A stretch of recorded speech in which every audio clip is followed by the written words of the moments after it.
A blind knight that uses echolocation, viewing the dark, treacherous world through sound.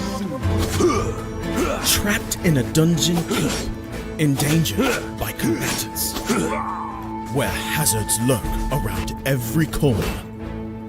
Make sound to have vision, or don't and be stealthy. Avoid impaling threats throughout the dungeon to escape.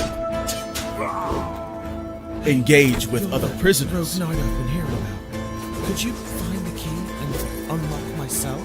Free them to fight back with more allies. Let's take this guy. The Dungeon Labyrinth has many paths and even more traps. Struggle through the darkness to find your freedom.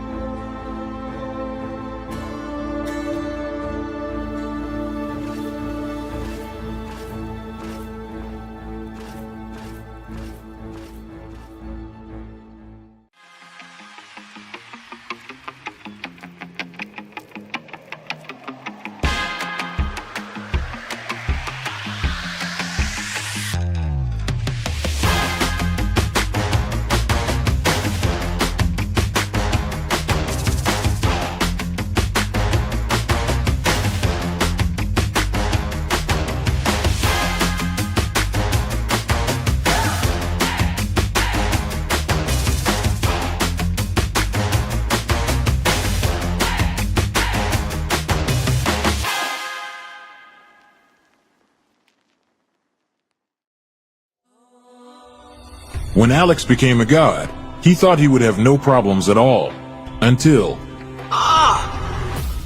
He landed in the Divine Dimension and was tasked with protecting the entire multiverse. Am I connected to every single Alex Ambrose that ever existed? Alex could travel across dimensions, defying the laws of time and space, to help other Alexes throughout the multiverse. But then everything changed. No! I have to go back and save them. But if Alex went back to the mortal world, he would relinquish all of his power and his memories. I don't have a choice. I must go back. When Alex returned back to Earth, he goes back to being your average business tycoon millionaire, unaware that the people he cared most about are in danger. Someone help me! Yvonne, what happened? I was attacked by a monster. Alex? What's going on? Get away from him! He is my boyfriend! Who attacked Yvonne in the forest? What will Debbie do next? Who will Alex choose between the two women? Will Alex ever remember who he was before traveling into a different multiverse? To hear what happens next and whether Alex can stop the deranged monster before he strikes again, listen to the original audio drama, Insta Millionaire Returns, only on Pocket FM. Download the app now and find out.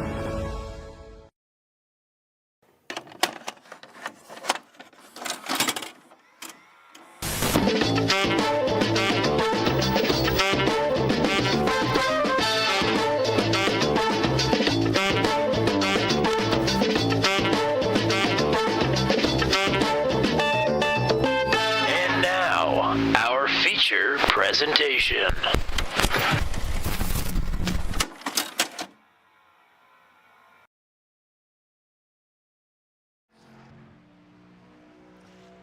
Welcome into live coverage from Turn 200 here at Iowa. We like to brag about being in the middle of the cornfields a lot, but we truly are in the land of corn here today. At the, it's 9/10 of a mile, basically, around Iowa Speedway here. The short track of all short tracks here, preserved in all of its glory forever on iRacing in its premier state. Yes, we're here for 150 laps tonight for the Max V CNC Home Designs Truck Series at the halfway mark of the overall season, round 18 of 36. With a playoff looming ahead of these drivers, a lot of things have changed here in the last couple of weeks. But one thing that hasn't changed is we're live here on Turn 200 with Tommy Cook and Matt Williamson, bringing you some short track racing action here tonight under the lights at Iowa Speedway. Matt, should be a good one. Yeah, it should be a fun one to watch here. Iowa's always a good one here in the trucks, no matter what league it is that we bring to it. Always seems to be a fun little joint to be at. So looking forward to this one. The most notable thing I always remember from Iowa, I believe that was the Nathan Reynolds texting and driving scandal was at Iowa. But it's good to be here. And Under the Lights should be interesting. I don't remember having a night race at Iowa before, but I could be wrong. I think we've had a couple. I think it started in the day last season with Max V, but ended Under the Lights when Charlie Widener nearly pulled off a huge upset on Ashton Crowder and laid it all out there. So that was that's my big Iowa memory. But yeah, Nathan Reynolds is a close second there with the texting and driving. Yes, so some things changed last week at Sonoma. One driver had a great week. One driver had a not so great week, and it reflects in the point standings. And let's go ahead and take a look. And you mentioned it, Tommy. Justin Michael, not a great week here. So Andrew Schulte is going to move actually back all the way to second place after the win. He had dropped down to fourth the week previous, but with the win at Sonoma, he's going to jump back up to second. Still 40 points behind Justin Michael, though. Heath Smith is going to move back to third. Scott Patton in fourth. Both of them are 10 and 14 points behind Schulte. And then we get Rob Haynes in fifth. Charlie Widener, Johnny Hamby, Greg Mall, Mike Milfelt, and Will Kirk still hanging around there in the top 10. Mike Milfelt did drop a couple of spots here down the leaderboard. And Johnny Hamby moved up from 10th to 7th with that podium finish. So big swing for Johnny Hamby. Still 40 points back for Andrew Schulte, but going into last week, he was 80 down. So he cut that deficit in half. Now, Justin Michael is not going to have a week like that very often, but Andrew Schulte is getting back to the form that we expect him to be in. It was his fourth race win of the season, but, I mean, it felt like the first one in quite some time. So hopefully that is a sign of things that will continue on here as Justin Michael provisionally on the pole. Mike Milfelt's been awfully quick in practice, and he is right there on this front row provisionally with Justin Michael as we've got a little under a minute to go in qualifying. Hello to Goodleaf Archives. Hello to Michelle Kirk as well, cheering on Will Kirk, who is looking to have a start here outside of the top 10. If you just joined us not too long ago, we just put up our first vodcast episode. It was live streamed here. The NASCAR trucks at Wild West Motorsports Park. Several drivers from Max V were involved in that, including Mike Milfelt and Matt Burkhart, and a couple of others I'm sure that are slipping my mind at the current moment. But pretty good first episode. Talked to Ashton Crowder, multi-time winner here last season, and talked to Hunter Engrav, who is lighting up the charts, winning in just about everything here on Turn 200, and talked to quite a few other drivers as well, and saw some pretty interesting memery happening. So go check that out after this broadcast has concluded. All right, it is about that time. Round number 18, the halfway mark of the overall season, is about to go up on the board with the drop of the green flag here at the short track at Iowa Speedway. With another pole position, it is the points leader, Justin Michael, looking to take the big win here. Mike Milfelt will line up on the outside of the front row. Another front row start for the 155. Scott Patton needs a good recovery after what was a disappointing finish at Sonoma. He will start in third next to Jacob Gibson in fourth. Heath Smith and Johnny Hamby, Highline Racing, still leading the team points. Heath third in the point standings coming into tonight. Hamby in seventh. They are doing a fine job, and they are on row number 3. Jack Watson, Matt Sisler, who is on quite the hot streak right now with multiple consecutive top 5 finishes for the 93 truck. He starts in 8th. Chris Sargent, good qualifying effort for the 66. He lines up at 9th next to Matt Burkhart in P10. Wally Turheimer in the 75 truck starts in the 11th spot next to Will Kirk back there in 12th. Rob Haynes deep in the field here starting in 13th next to Ryan McRoberts, Kerry Cleaver, and Kyle Manos on row number 8. It's Frank Reese and Andrew Schulte way back there in 18th with Chris Voiles, the last driver to post a qualifying time in 19th. He'll line up alongside Bill Paradise in P20. Brad Slagle deep in the field here in 21st. Michael Van in 22nd. Zachary Gruber and Matt Montalbot, who has had quite a few top 10 runs here of late. He is going to have to work for it here tonight, starting all the way at the tail of this 24 truck field. at Iowa Speedway. Matt Williamson, our track conditions, our strategy, and how do we think the new truck is going to play here on the banks of Iowa? Well, we've documented it here throughout the week, but it's going to be Max V's first soiree on a proper short track or intermediate oval here with the new truck changes. So downforce, much less of it. Should be interesting. I would expect the drivers to be pretty loose in their setup here if I had to guess. And track conditions are going to help a little bit here. Often we see track temperatures soaring well over 120 degrees at times here in the CNC Home Designs. CNC Home Designs Truck Series. But tonight we are going to be under the lights. Currently 76 degrees is that track temperature.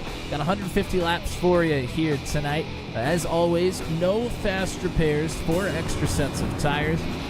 Expecting the fuel window. I mean, we're really not going to be pitting for fuel here, I don't believe, especially with the changes to the truck. I would assume we're going to be changing,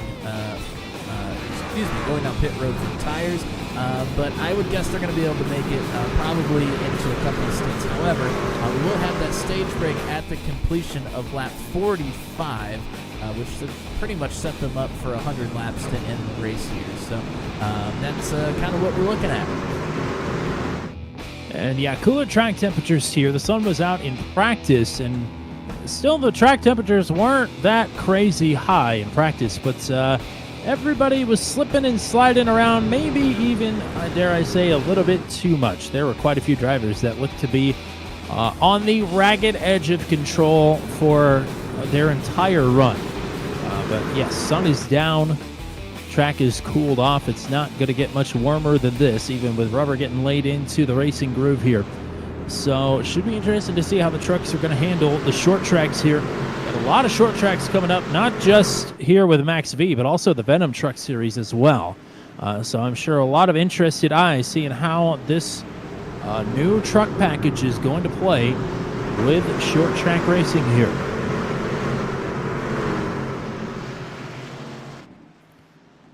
Not just interested eyes away from the track, but interested eyes on the track as well.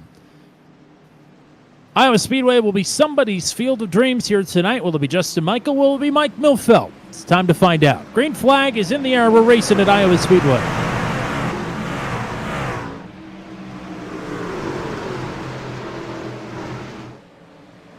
Scott Patton, quick work of Mike Milfeld. He's up to second, side by side for fourth behind them. Justin Michael leading the pack.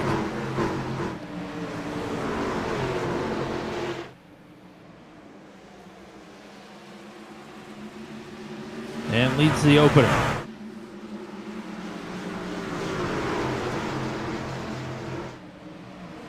The driver's working around the middle in top side already. Jack Watts goes for a slingshot move on Johnny Hamby. And will make it work as Scott Patton has moved up to the top side in 3 and 4. Sisler looking for a way around Hamby. Watts off loose. They're out of 4. Sisler's going to go for another one. Caution is out. Brad Slagle has gone for a trip through the infield grass. He was running in the 22nd position at the time, and I think Zachary Groover may have had some kind of an issue as well. But that is caution number 1 on lap number 3.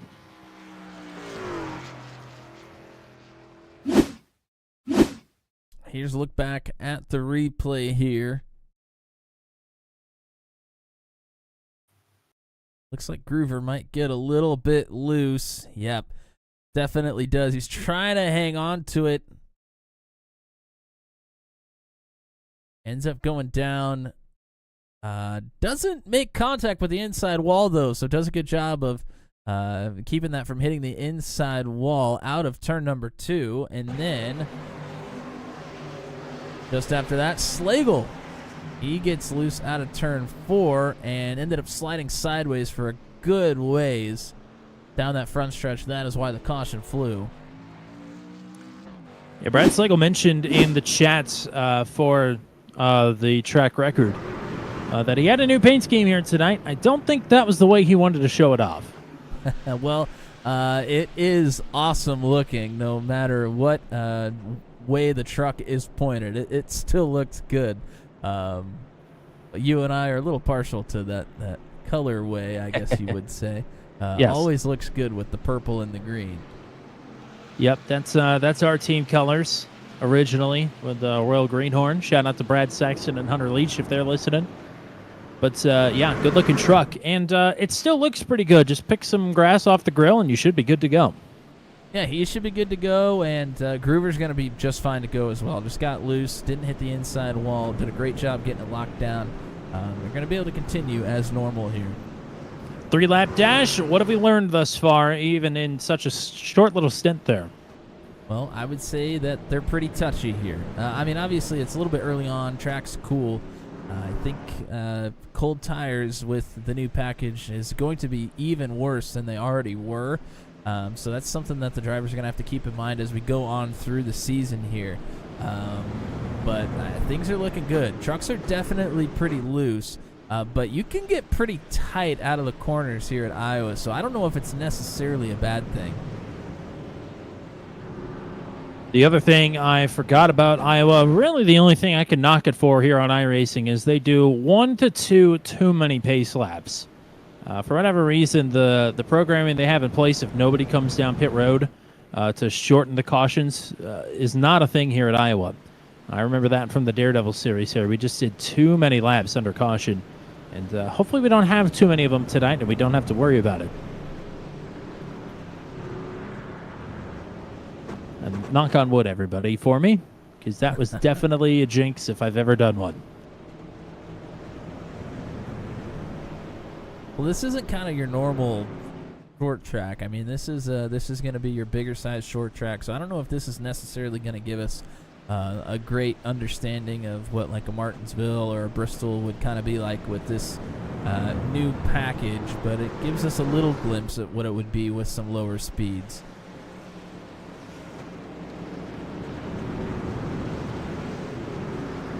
Well, we'll be at New Hampshire next week, and that is one of the oddball tracks that NASCAR runs out. So I am interested to see how it'll handle there. I'm sure Scott Patton is too. It's just not that he's not partial to New Hampshire or anything. Wondering how if he'll be able to run New Hampshire even faster now that he's actually raced there in real life. Maybe so. Maybe you got to stop him from turning into the outfield. But he'll be able to do it. We'll see what he can do here from the outside pole. That's the territory that he was running as the caution came out. So maybe Patton wants to be up top here. We'll see how it benefits him. Green flag is out for Justin Michael. Millfield and Gibson on the second row, and everybody files into line right quick. 155 with some ground underneath the 46. And Millfield a little bit loose there. Still going to be underneath Patton. Nobody's got anything for Michael up front right now.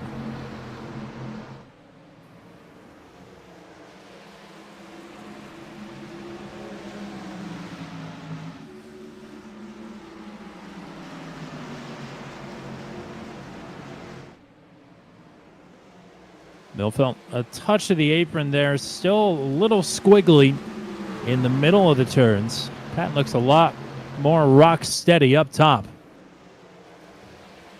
And he'll clear again for second. Quite a few bumps there on the bottom as well. I think with the new package, the bumps in the racetracks might upset the car a little bit more than it would have previously. We've got Mason Knapp in the chat cheering on Heath Smith as Smith took a swipe there at Jacob Gibson. That was close. He tried to get underneath, but just about took them both out. Gibson plays good defense from what we've seen in our limited time here with the 19 truck on Thursday nights.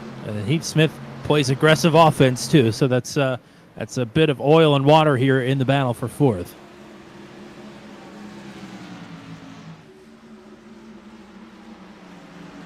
Wondering how aggressive these drivers feel like they can be with the new package, maybe not necessarily knowing just how the tires are going to react to the racetrack. With this package, maybe feeling a little bit conservative. I know usually here in the first stint of the race, because we do have the stage break, they usually get after it pretty hard here early on, but maybe taking a little bit easier, not necessarily knowing what's coming their way. Well, Justin Michael just tried his hand at working the top side in 3 and 4. He's back up there now. It looks a lot better this time than he did last time. Looked like he almost got up into the wall. And to your point there, normally we see Justin Michael not pushing the issue. Maybe he isn't. But normally he would be a few positions back right now, lying in wait for somebody to wear out their stuff. Maybe it seems like everybody else is caught on and they're not pushing either. Or Michael's just got that much pace. Will Kirk just made a pass on Rob Haynes for 9th. Andrew Schulte working his way through the field here. Sargent going around Burkhart to get to 11th. That's around the outside. Schulte right behind the two of them. Seems like we've got a Heath Smith contingent here tonight. Smith continuing to try and work over Jacob Gibson for 4th. Sargent and Burkhart continue to battle. It's all Justin Michael up front.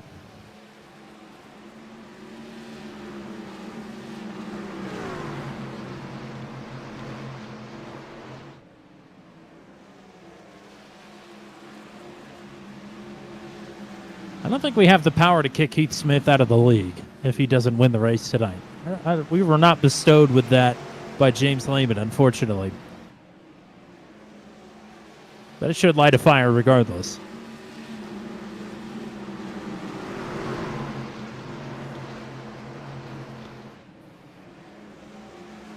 Pretty good contingent of drivers all run. I mean, there were 4 lanes being run through that last set of corners. And again, here's Sisler all the way on the bottom. Hamby 1 lane up. Will Kirk another lane up from that. And the 199 of Rob Haynes was working all the way up towards the wall. This is what we love about the new package. They can make all of those lanes work quite well. Patton closing in, just 0.3 of a second up to his teammate Justin Michael in the top spot. Sargent and Burkhart continuing to battle here for 11th. Schulte continues to close on this duo. Oh, Patton, brush to the wall there out of turn number 4.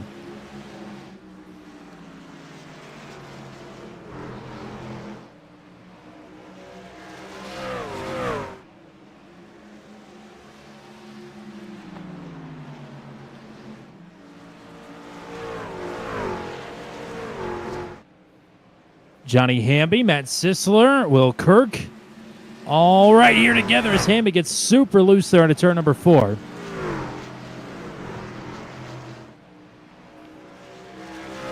Rob Haynes looking to take advantage here as well.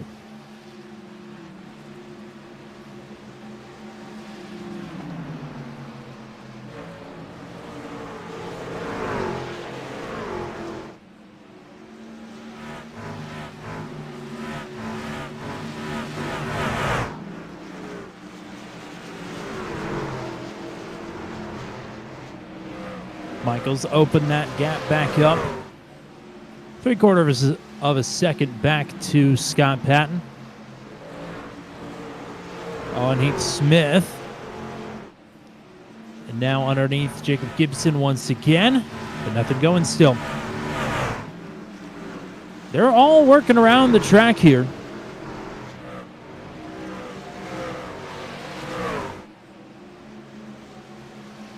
Passes are hard to come by at this point. Sisler not going to stop him from trying, though, to take a peek underneath. Jack Watts here for P6.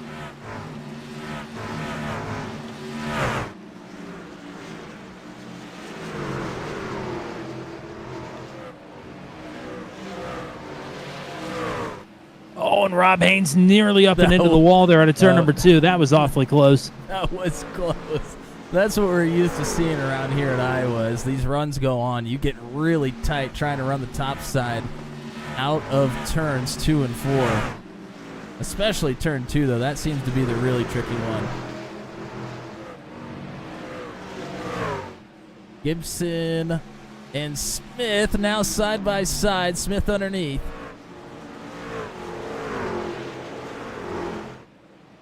Oh, and Smith gets a little tight. They made some contact there, but nothing too crazy. They'll be just fine.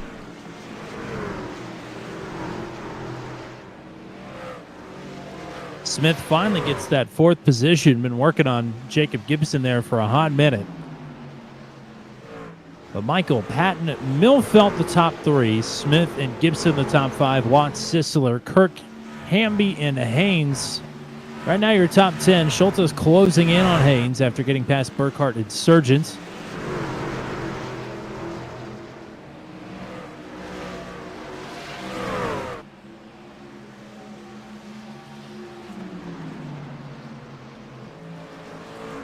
Sisler looking for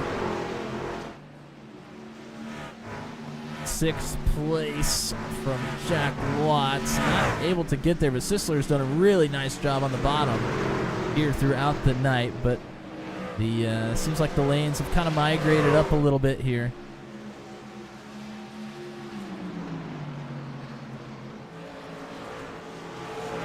Oh, I just got to notice that. I don't know if that's necessarily correct. Got a notice for Brad Slagle. It looks like he's still going and doing just fine.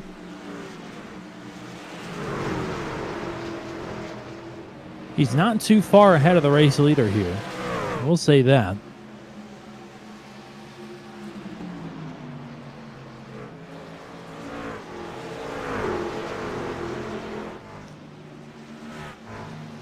Sisler and Watts still going at it here.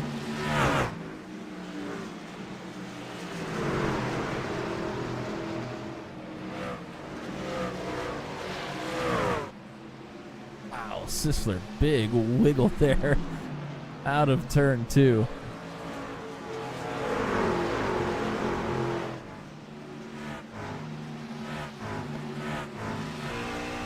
Take you inside the truck as Sisler goes and dives to the bottom.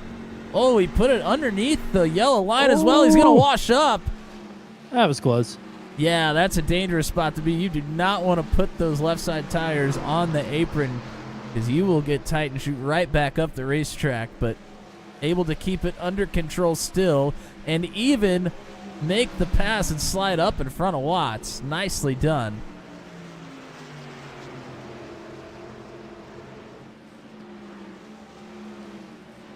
Scott Patton started to turn some quicker laps than the race leader, but he's got a 2.25 up to Justin Michael. Mike Millfelt in 3rd, faster than Patton. Smith in 4th, faster than Millfelt. And I'm assuming that's Heath's son Ty in the chat, cheering on number 1. He's trying to reel in the 155 here to get himself onto the podium. Just a handful of laps to go in our opening stage. Caution will be out on lap number 45 regardless.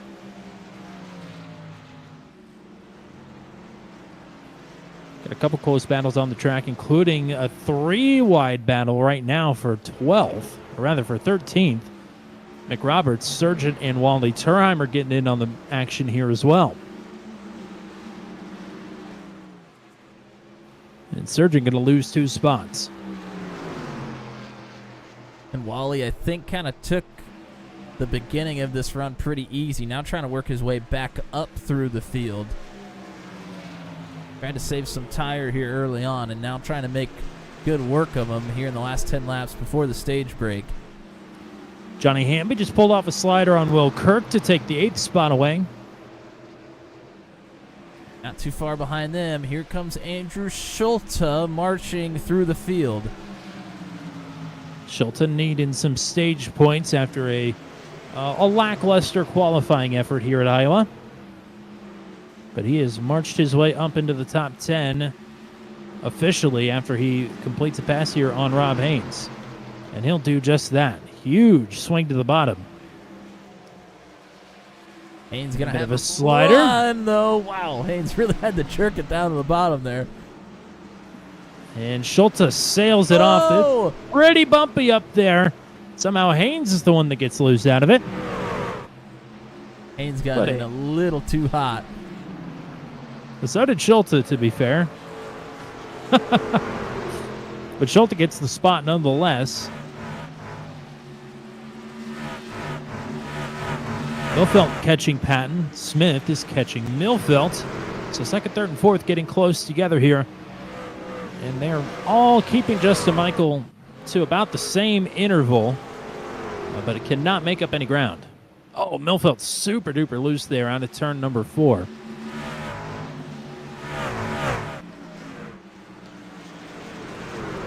And this is the time in the race that they're really going to start getting after it before the stage break. Just about 6 laps to go here.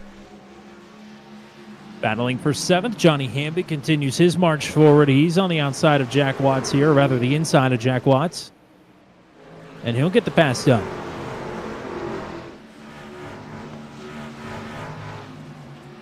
Hamby climbing the leaderboard tonight like he climbed the point standings last week.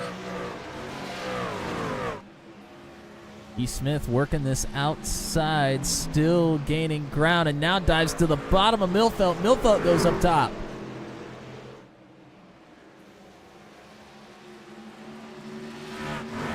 Scott Patton says he's pitting this time. The pits will be closed in 2 laps. So an interesting play here for the 46, if indeed he is coming down pit road this time. He stays to the bottom. He might very well do it. Nope, fake out. Okay, maybe just hit the wrong button. Thought that was going to be interesting because he would have certainly gone a lap down. Yeah, definitely. I was a little concerned about that as well. There's no getting around going down pit road without going a lap down here around Iowa. But Milfelt and Smith still closing in. Smith diving again underneath the Milfelt.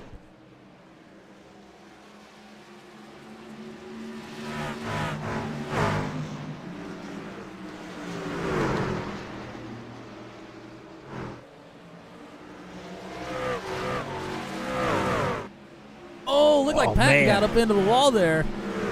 It's been awfully close a few times. Here goes Smith sailing down on the bottom. Crossover coming from Milfelt, but Smith has a spot for now. Pit road is closed, so if anybody wanted to try anything, can't do it anymore. Milfelt, instead of trying to fire it back, he ends up pushing Smith down that front stretch. Battling for 9th, Schulte getting past Will Kirk, so Kirk now on the bubble of getting stage points. Oh, Smith has gotten to the bumper.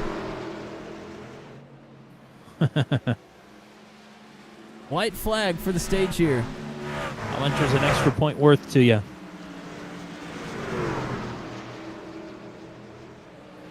Justin Michaels led them all thus far. Not envisioning any problems here. In the final corners, Smith and Patton going to go after it here for 2nd. That's all in the rearview mirror. The 87, Justin Michael, takes the stage at Iowa.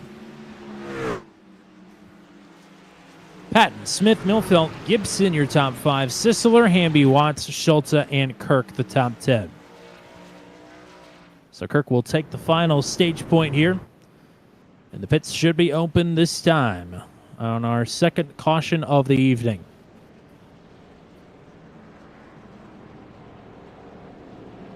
And unfortunately for Brad, he just got past, but he will get the lucky dog here.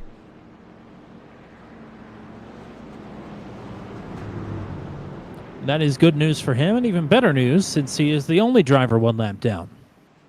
Matt Montenbolt never took the green flag tonight, so he will be credited with a 24th place finish. Unless he pulls an Andrew Schulte and shows up 100 laps into this race.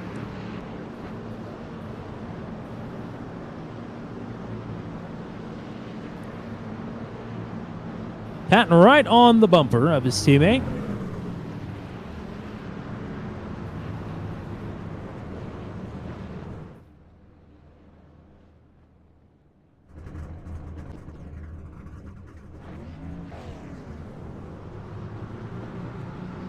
Four fresh Dr. Feelgoods for everybody in the field. And Schulte, or rather Patton, win the race off pit road. I think he did. I think he did as well. That pit road exit is like 1 foot in front of where Justin Michael was pretty much. that other white line, but I do believe it's a second white line there. So Patton's going to get out in front. Patton takes the lead out of pit road. Justin Michael comes out second. Then it's Mike Milfeld in third. Matt Sisler, Johnny Hamby now slotted in the top 5. Wow.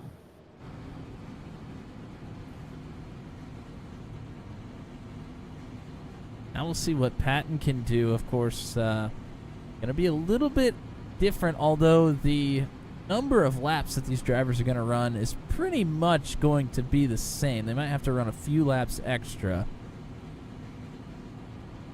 but expecting them to run roughly 50 laps and then come down for a pit stop and then pretty much just run another 50. They might have to do 51 in each of them, but going to be pretty close. I would imagine that the undercut is going to be powerful to start, and you're going to pay for it on the back end. This is very much a tire track because up until the Gorilla repaving a few months ago, this track had never been repaved since it was built in, I believe, 2006. So it is sneaky abrasive on the tires, and you certainly, whether or not you feel it in the truck, you see it reflected in the lap times. And yeah, undercut will be powerful to start, but you're going to have difficulty maintaining that advantage after everybody else comes in and gets fresh rubber. So long story short, yeah, everybody should be pitting within about 2 or 3 laps of one another and split this stage, or this final dash to the checkers here in half. And that is if we don't have a caution come out at some point, because, reminder that drivers were pretty loose, having some trouble on those cold tires, and we did just have a pit stop, so drivers are going to have to be a little bit careful here. Track temperature right now is still in the high 70s, hovering between 77 and 78 degrees here, so pretty much the same conditions that we were at to start this race, so should be a familiar feeling for the drivers. We doubling up and coming back to the green flag this time. A reminder that we'll be in action again next week at New Hampshire for round number 19. Opening up the back half of the season at the Magic Mile. It'll be a good time. And Scott Patton knows a thing or two about New Hampshire Motor Speedway. Maybe we'll talk to him about it after the end of the race here today, assuming he can get himself onto the podium once again. A lot of other action coming up here in the week ahead. The Mission R Challenge Sunday Top Split Strength of Field broadcast is back 3 o'clock p.m. Eastern Time from Laguna Seca on Sunday afternoon. The Venom Truck Series will be at a short track. It'll be Richmond Raceway on Tuesday at 8:15 p.m. Eastern Time. And the ASRL Sports Car Championship, the championship night for ASRL, Wednesday night from Daytona Moto, also at 8:15 p.m. Eastern Time, ahead of New Hampshire next week for Max V. Back on our way here, lap 51 is on the board this time, with Scott Patton in control of the field, ahead of Michael Smith, Milfelt, and Sisler, and Hamby the top 6. Whoa! Oh, Michael's loose! What a save, but it's going to cost him 4 spots. Rob Haynes is slow. And Milfeld is around. Caution is back out. Wally Turheimer through the grass to avoid. Other drivers scrambling to miss the 155. And everybody does a great job. Milfeld did a couple of 360s right in the middle of the racetrack. But everybody goes high and low to avoid and does a great job. I don't think any damage for anybody there, even though there were a couple of major incidents. Yeah, there were a few drivers that definitely could not see that Mike Milfeld was right in front of him. I'm looking at the 19 of Jacob Gibson, I think. I don't know how he missed Mike. And here it is. We already saw it from Justin Michael, how he got loose on the cold rubber. Things going to go for Milfeld here. Wow. He may have made very minimal contact with Justin Michael there on the outside, but that's if at all. But it was darn close. Oh, looks like Rob Haynes got into the back of Mick Roberts trying to get slowed down. And there goes Gibson in the 19, has to make an evasive maneuver. Look at it one more time, and we'll try and look out the windshield of Gibson here.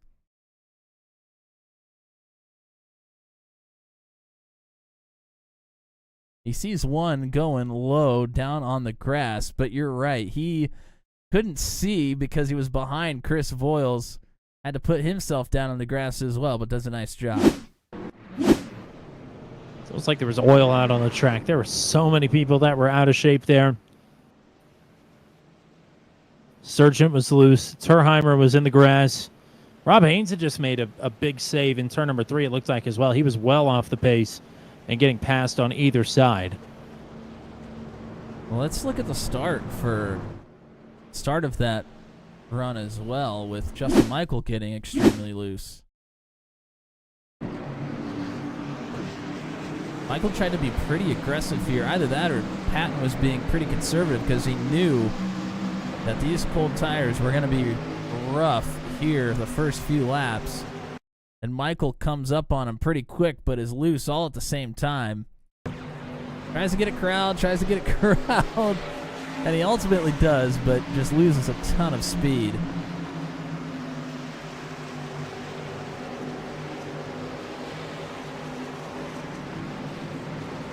Man.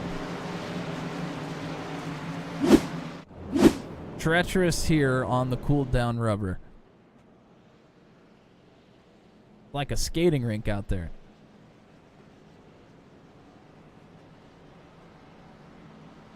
We're having some problems getting these trucks lined up, apparently.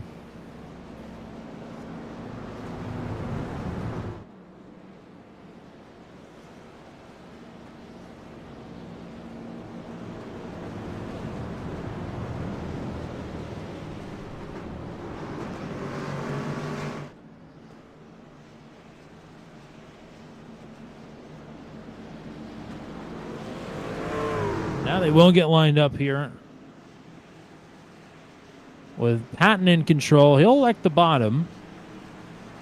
Smith is now on the top side, and Justin Michael will be back in third. And Matt Sisler and now Johnny Hamby in fifth. And Andrew Schultz up here all of a sudden in P6.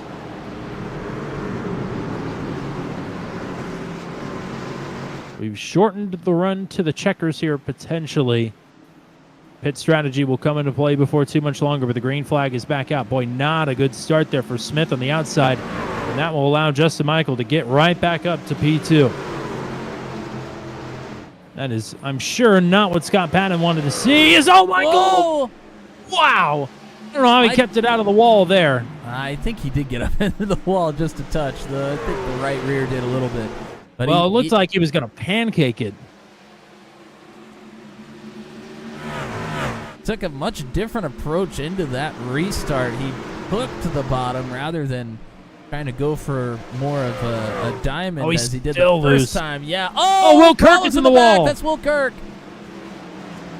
Kirk with big-time problems there. He's still moving forward. Matt Burkhardt is slow on the bottom of the track as well. Boy, still green. Really stacked the middle of that field up. Voiles trying to make a move on Terheimer. The two of them made just a touch of contact.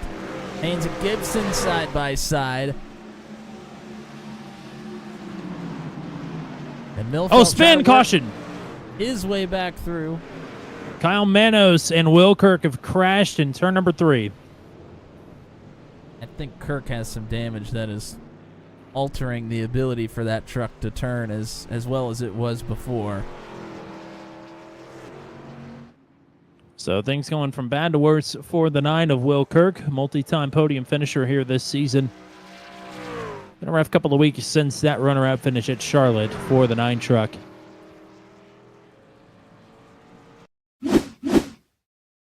Here's a look at the replay. Oh, looks like Manos gets a little bit loose, has to check up pretty good. Oh, and then Kirk gets loose. It's almost like he had I don't know if there was a net code there, but it was a really jerky move off the wall to get into the right rear of the 11. I think he just got loose. Was trying to make a save, but didn't have much room to work with between the 11 and the wall. Ended up tagging that right rear. Yeah, I think just trying to make up some spots after the spin and the save a little bit earlier. He did hit the wall, the outside wall, pretty hard with that quote-unquote save. And more contact there with the wall and with the 11 truck. So a lot of repairs to be done on the 9. He and Manos are down pit road. So are Mike Millfield and Kerry Cleaver. Of course, we don't think Mike got any damage on that last caution, which is half credit to him and half credit to everybody else that had to blow by him at full tilt. It's still down pit road nonetheless. He did slide the tires pretty good, though. And yes, here in CNC Home Design's Truck Series, they get 4 extra sets of tires, which is quite a lot for the amount of laps that they typically do. So maybe looking to have a little bit of a tire advantage here, feeling like that's really going to work to his favor later on in this run. I mean, why not? We need one more pit stop. Still need one more pit stop even for Mike Millfield and everybody else that came down this time. So, yeah, come in and burn you a set. That'll be one set you're short at the end of the race if you need it, but you may not need it.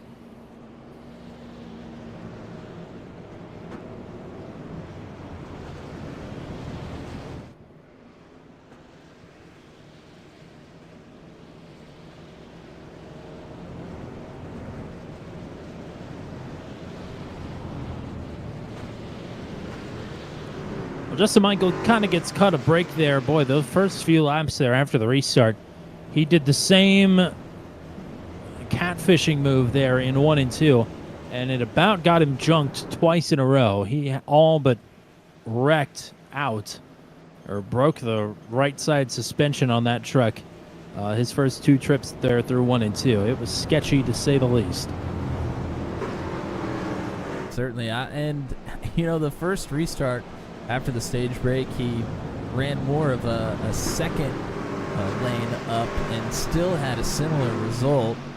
So ended up the subsequent restart trying to, you know, more hook the bottom rather than working that half a lane to a lane up the racetrack. And like you said, just about had the same thing happen to him a couple laps in a row there. So he's been playing around, but hasn't found it yet early on in the run. We'll see what we can do here. Lap 63 on the board this time. Patton and Michael, Smith and Sisler, Hamby and Schulte your top 6. Watts, McRoberts, Gibson, and Haynes the top 10. Green flag back out. Good restart for Patton. Better restart for Schulte back there in 6th. And Michael now going to the middle. Patton on the bottom. Patton will slide up in front of Michael, who gets loose there at a 2. Here goes Heath Smith looking underneath. Patton already running that extreme high line. Michael loose again.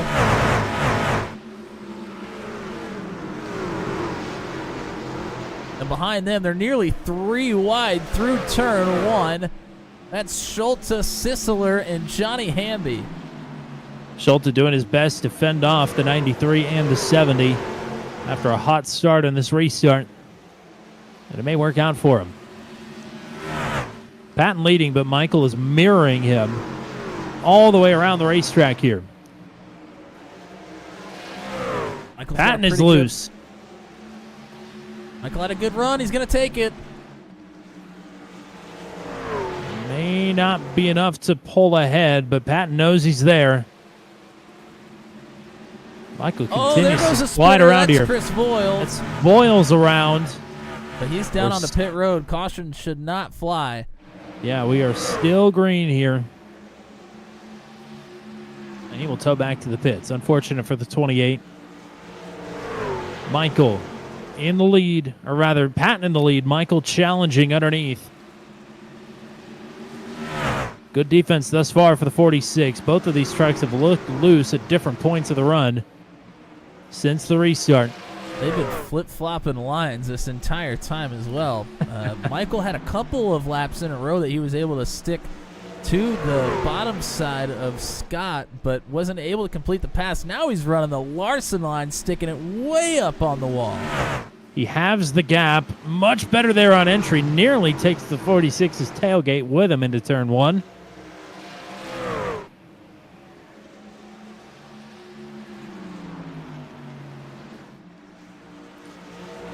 Jack Watson, Mike Milfeld making contact, but they're battling for 9th right now.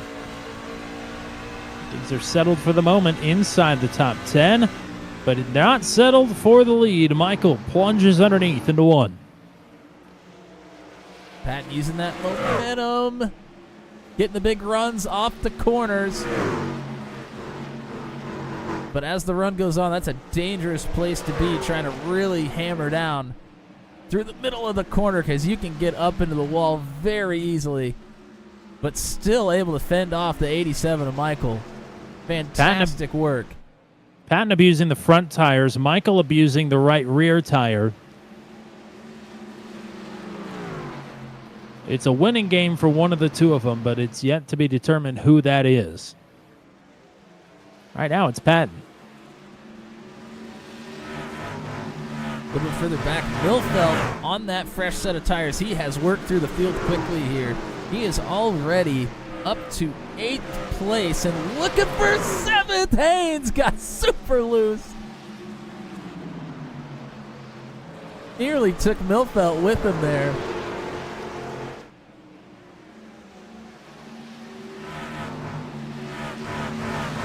But I'd say for Milfeld, this has certainly worked out.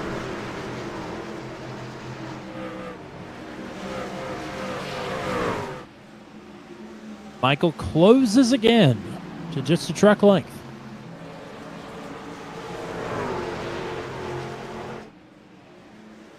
They've got Smith behind a second, and Schulte closing in on him. So may have a battle for the bronze here before too much longer.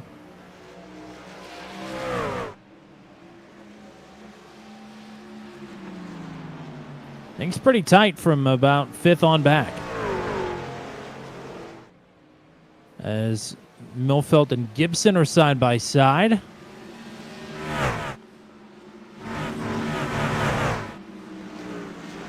Seems like Milfeld might have pushed the tires pretty hard early on here. He seems to have stalled out just a tad. Getting difficult to make passes for him.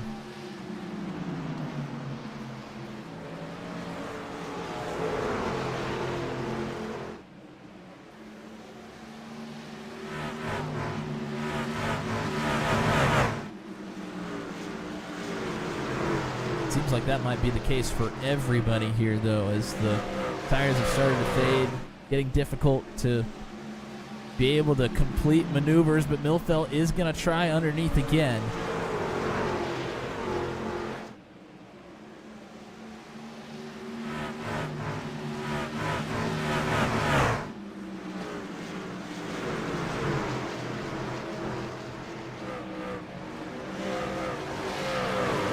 I know we beat this drum a few times here in the last couple weeks, but iRacing really knocked this out of the ballpark. This is great. These guys are all over the damn joint. Yeah, this has been fun to watch, all of the lines being used, and all of them are able to be used as you need them. Milfeld slides up in front of Gibson out of turn 4 and is able to complete it. Now looks towards Johnny Hamby. Heath Smith had to roll out of the throttle there a bit out of turn number 2. He gave up some time to Andrew Schulte. Schulte is closing in. Daniel Reese and Kerry Cleaver are battling for 16th. The battle's all the way through the field here. For the lead, it's half a second right now from Patton back to Michael. So things settling in, but a pit stop to come for the leaders. Or for everybody, really. Yeah, with a couple of cautions there, I mean, they can probably make it well past lap 100 if they really wish to. I would assume most of them are going to try to make it to probably at least 105. But, I mean, if you're somebody like Michael Milfelt, who came down pit road on lap 59 after the second caution after the stage break. I mean, he can make it all the way to probably lap 120 if he really wanted to, but my guess is he'd come more around 110, 115.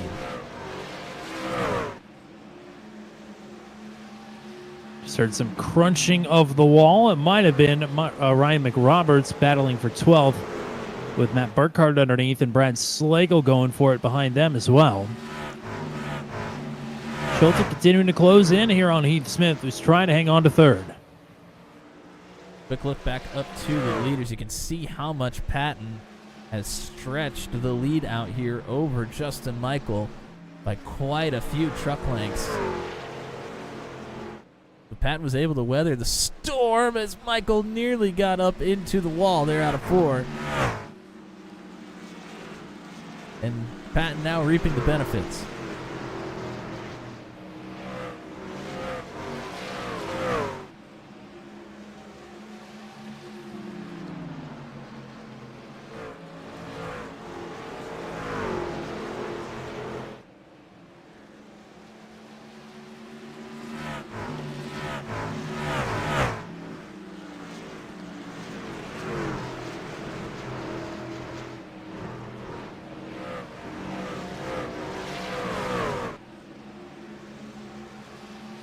Nearly a 3-wide battle. McRoberts, Burkhardt, and Slagle still going after it here. Slagle nearly pushed McRoberts down into that turn. Oh, I thought Slagle was going to try to shoot the middle there.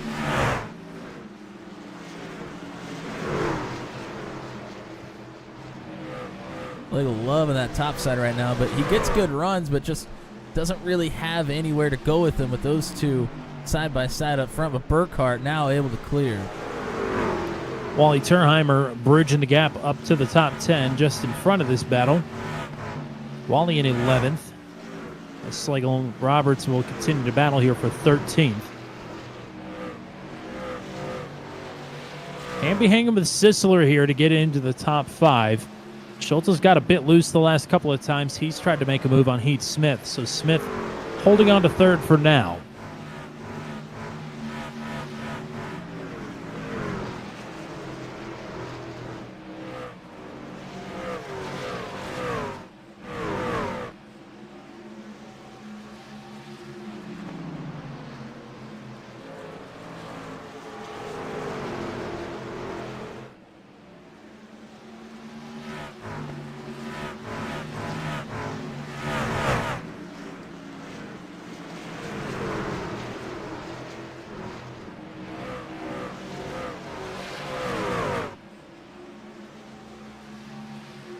Mike Milfelt, maybe these fresh tires still got a little bit of life in them. He's closed in on Johnny Hamby once again. Heath Smith starting to catch up to Justin Michael. Michael's starting to slip back a little bit here. So instead of Smith being under fire from Schulte, Michael might have to look in his rear view for the number 1.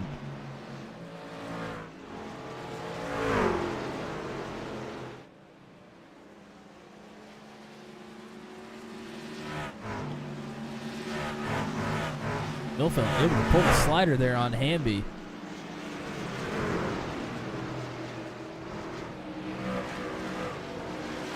So 155 back on the march after his little spin earlier.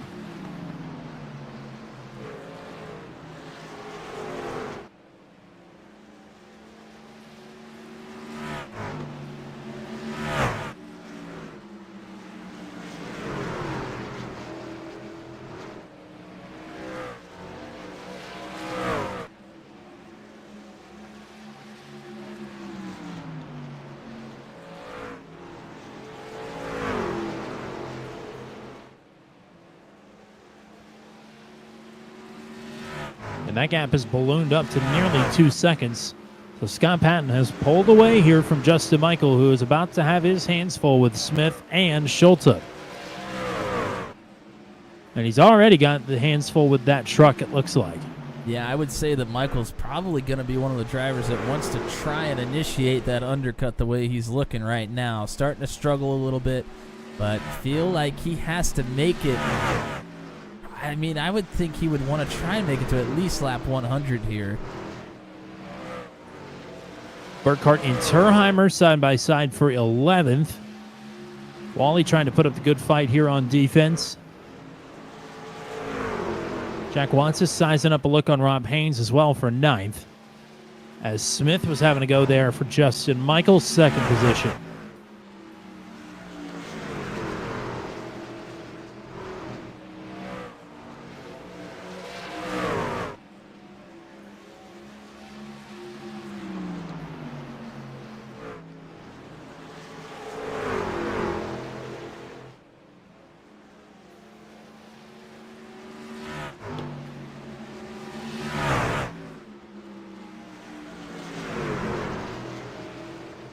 Hamby and Michael, or excuse me, Hamby and Milfeld have caught Matt Sisler in 5th. As here goes Heath Smith for 2nd, and he'll take it. Michael going to send the energy up to the tailgate, to the bumper, as Schulte now going to go underneath the 87. And Schulte looking for a slider. He is loose. So loose.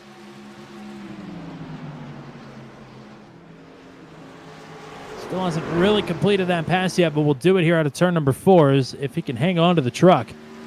Wow. How about the one up to P2? 2 1/4 seconds. We'll see if he's got anything for Scott Patton here with pit stops coming up shortly here. I'd say within 10 laps or so, pit stops will be underway. Maybe before that, if you're somebody like Justin Michael, who is going the wrong direction. Here comes Jacob Gibson from 8th. This may very well kick it off here.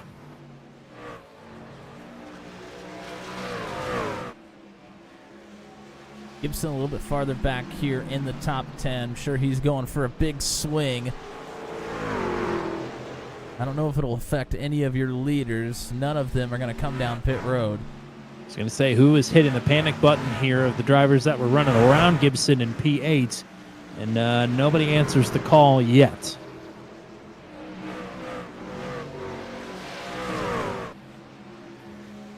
I think Gibson may have to really watch his fuel number here coming in that early.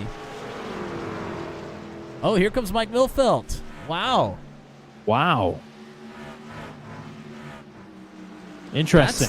That's very surprising. Milfeld was on fresher tires than anybody. Felt like he might try and run it at least as long as most of the people, but ends up triggering the undercut himself. Interesting play here. Blinky in the chat. Here comes Johnny Hamby. Hamby from 6th. So those drivers in the middle to the back of the top 10 feeling like they need to come down pit road because they're all forcing each other to come down, but your top 5 staying out. Wally Turheimer, Kerry Cleaver down pit road as well. Here comes Heath Smith. Here comes Heath Smith. Jack Watts going to follow him in as well. There's Burkhart. Many folks coming down here. Does this bring Scott Patton out? No. Reese. Patton stays. Reese and Manos down pit road. But Matt here comes Sisler, Rob Sisler. Haynes, 4th and 5th. Surprised that Justin Michael has stayed out. I thought he would be down pit road right here after lap 100. Maybe this time. Maybe doesn't want to get trapped a lap down with a caution. If it were to fly here on these cold tires, you know it's possible. A fair point. Bill Paradise down pit road now.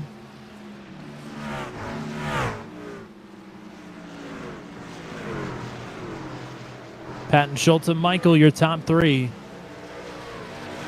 Not just week in and week out, but also right now.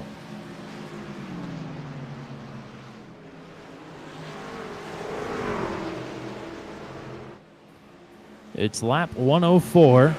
Patton approaching pit entry once again. Sticking to the top of the track. 46 stays out another. Woo, Schulte. Got the rear end of that thing all yacht out. He's still staying out. Michael stays out.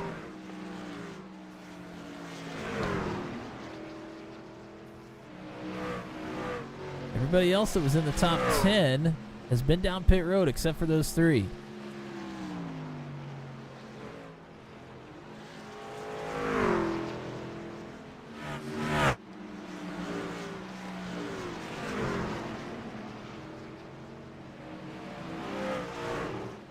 Battle for position brewing between Heath Smith and Jacob Gibson. Both of them having to work through a little bit of traffic there.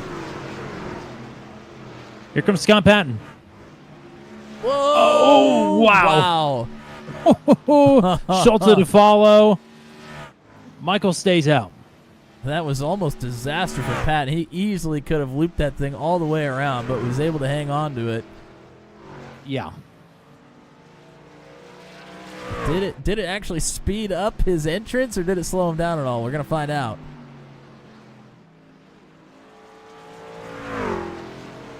So Justin Michael retakes the lead. He will bypass pit road once again.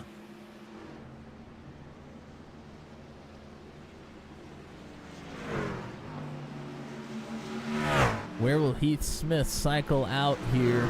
Came down pit road quite a few laps ago. It will be to the lead as he's gotten around Jacob Gibson. He is behind Smith and Gibson and Hamby. Matt Sisler is here.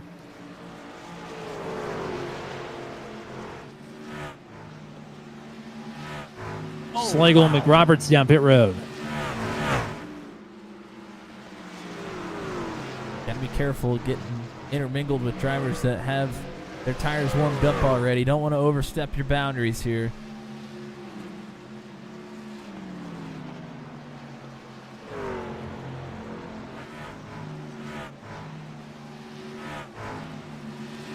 Justin Michael is still out on the racetrack. He is pitting this time. Got Patton working on Johnny Hamby.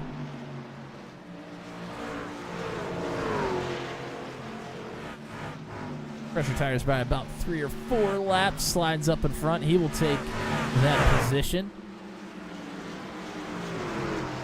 4-lap fresher tires. Can that be the difference here for Justin Michael? We're falling back over 3 seconds. Oh, McRoberts had a problem, but he's down on the apron, so green flag will stay out.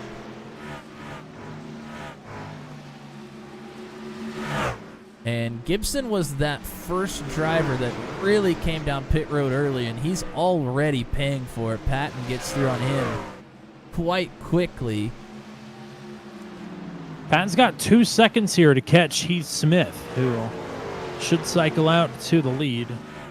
Although I believe Will Kirk is pit already, and he is in second right now, ahead of Smith. Well, Kirk came down on that last caution we had, so Kirk can go probably another 10 laps if he really wants to. Oh no! The Caution is out! It's Justin Michael! Michael spins in the infield down the front stretch.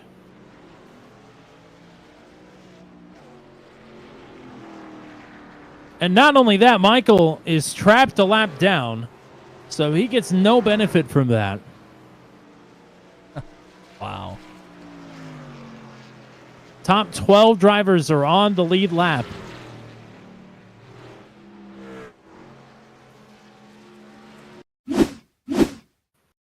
Here's the replay.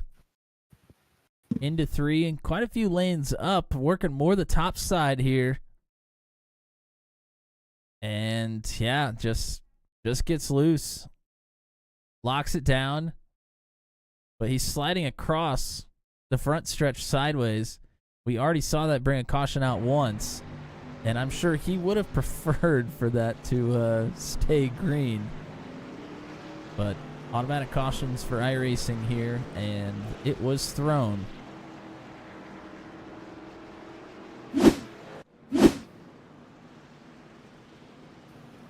Oh, look at this. So the good Tommy. news- Everybody comes down.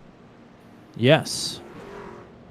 Yes, they sure do. And the good news for Justin Michael is with everybody coming down, he will take the wave around here, but he's going to be pinned deep in the field. Wally Turheimer gets the free pass, so he will be able to come down pit road and join the rest of the crew here. But looking for the race off pit road, looking for some alternate strategies here. And looking now for Zachary Groover and Will Kirk to be the big beneficiaries here.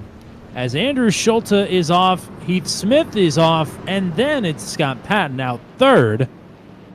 Gotta wonder about 2 tire stops there. Indeed. Hadn't had that many laps on the set of tires.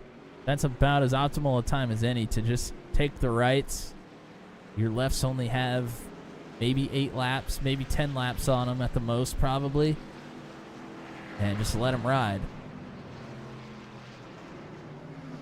So Groover did not benefit from leading the field down pit road. Maybe a 4-tire stop from him. And Will Kirk still repairing damage, I'm sure, on that 9 truck after his skirmish earlier. So he is still on pit road and I think is going to fall another lap down. Or rather, fall a lap down here after coming in from second.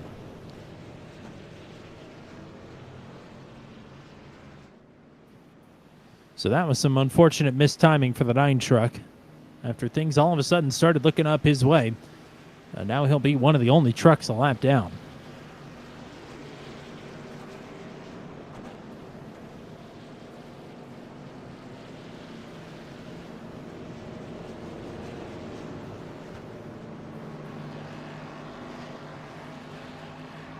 Well, things keep changing here. Schulte in the lead, Smith in second, Patton, Hamby, and now Wally Turheimer's in fifth. But he'll have to go to the tail of the field here since he's the lucky dog. So it'll be Jacob Gibson in fifth. This is, yeah. I don't know who's going to win this race. I really don't. I mean, the intensity is going to be high here. And drivers were kind of overstepping the bounds of the cold tires early on in the race, even just the very first, the initial start of the race. I mean, you give them only almost 30 laps to go here, and I think they're going to be overstepping even more here, probably. The intensity is ramped up. So I would imagine Mike Milfelt is probably out of tires with that extra pit stop in the middle there. Maybe.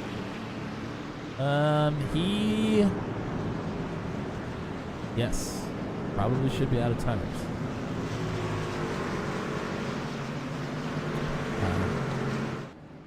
Came down in the stage break and then took tires just about, 15 laps later. Then was one of the earlier drivers down pit road. We thought he would be a later driver, but in fact was not. Around lap 98, 99, and then just came down again. So that's all 4 tires used up for Milfelt. What looked to be a really great strategy early on has kind of devolved a little bit. But he still has great track position. If we can keep it green from here on out, he'll still benefit. Bill Paradise is just retired. Kerry Cleaver has a black flag, and I'm not sure why.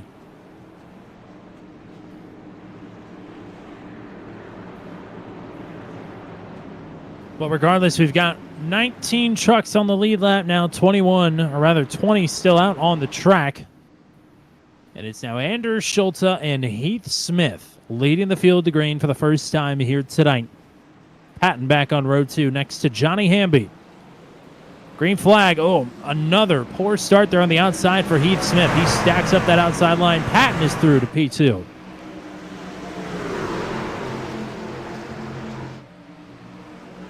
Cold tires for everybody.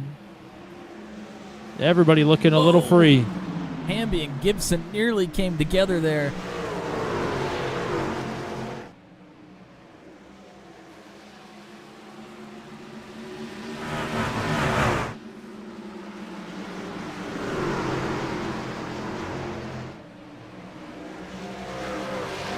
Hamby looking to the outside Whoa! of Gibson and has to roll out of it as Gibson makes a move to the inside of Heath Smith. I don't know. Oh, no, Hamby's Hamby! going around. Big Hits contact his- with Millfelt. It's Millfelt hard there. Caution is out.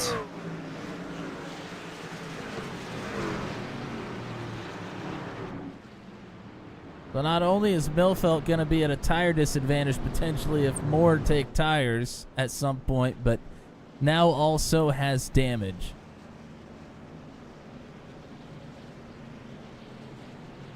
Man, oh man.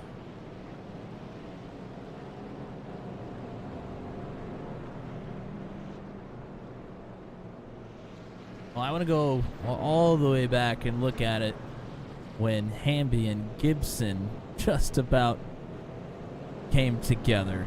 Yeah, that was an inch or less apart there.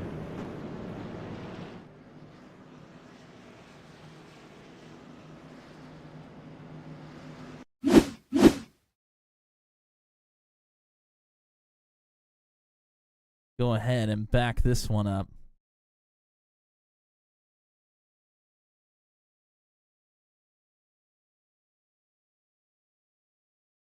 This is Hamby and Gibson off of turn 2.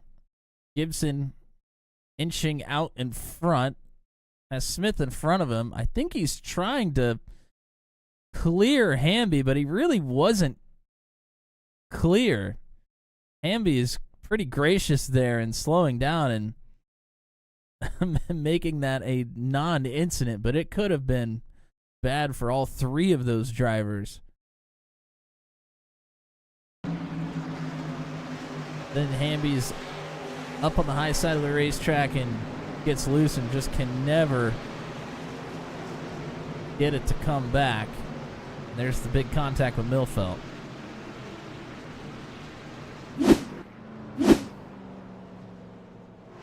Some of the waiver round drivers have come down to get tires, most notably Justin Michael.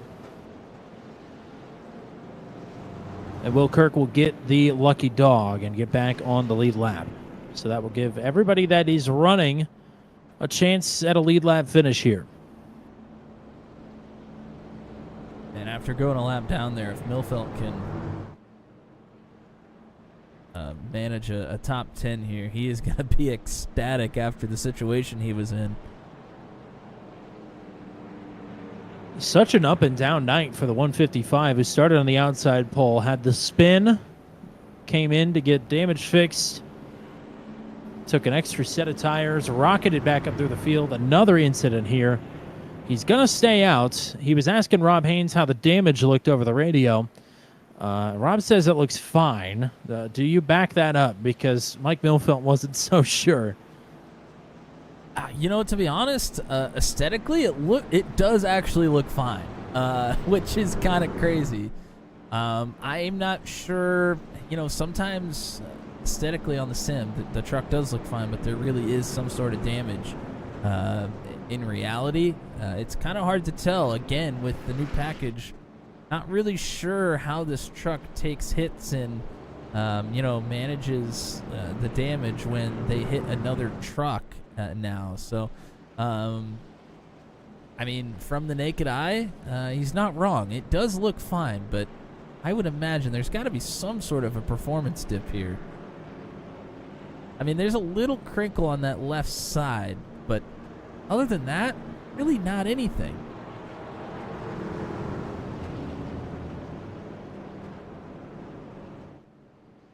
Amy's been rolling around awfully slow here. I'm not sure what for. But he'll finally catch up to the tail of the field here after putting around there for a couple laps. Barney the flagman given the one to go. It'll be lap 126 when we get back around. Interested to see, even with only 2 green flag laps on the leader's tires, if the 87 of Justin Michael could pick his way back up through the field here just outside of the top 10. He's got enough time to do it, to get a respectable finish out of what may very well end up being a disastrous race again.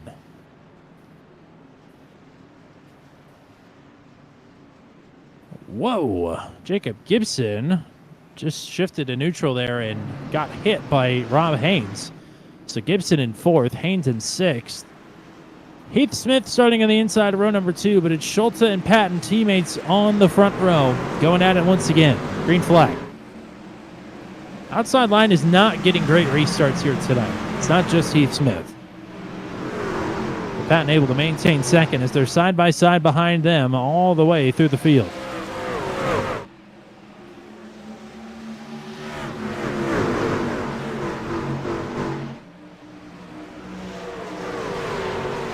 Gibson wanting to get back on the podium. He's going to have to get through Heath Smith to do it.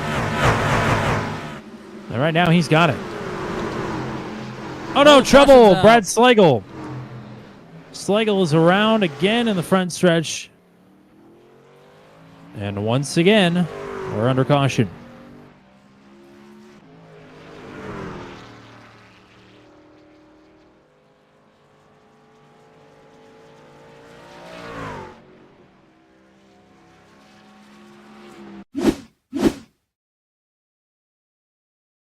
And here's a look at that replay. Man, Johnny Hamby and Slagle both got really loose out of 4 here. Hamby was able to catch it. Slagle not quite. Very similar incident to what he had earlier, and also Justin Michael had earlier as well.